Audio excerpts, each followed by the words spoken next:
अस्सलाम वालेकुम my views. आज मैं शकरकंदी डिफरेंट तरीके से तैयार करूँगी। मैंने एक ऑरेंज लिया है, उसका जूस मैंने निकाल लिया प्याली में और उसके जो छिलके मैंने शकरकंदी में डाल दिए, रख दिए। और मैं ये जूस इसके अंदर डालूँगी और इसको मैं अब दम पे रख दूँगी 12 मिनट के लिए।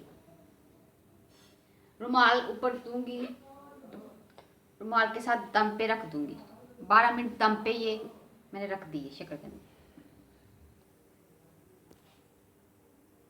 अल्हम्दुलिल्लाह, ये देखिए मेरी शकरकंदी तैयार हो चुकी है। मैंने बहुत डिफरेंट तरीके से तैयार की है।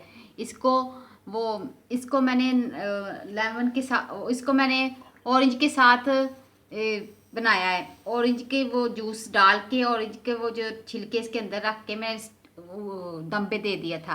आप भी अपने घर में ज़रूर ट्राई कीजिएगा। मेरे हस्बैंड को, मेरे बच्चों को बहुत पसंद आएगी। खिलाऊंगी मैं उनको बहुत पसंद आएगी। आप भी अपने अपने बच्चों को, अपने हस्बैंड को, घर वालों को ज़रूर बना के खिलाएं। अपना और अपने बच्चों का, अपने हस्बैंड का, बुज़ुर्गों का ख्याल रखें। मेरे चैनल को लाइक कीजिएगा। अल्लाह हाफिज़।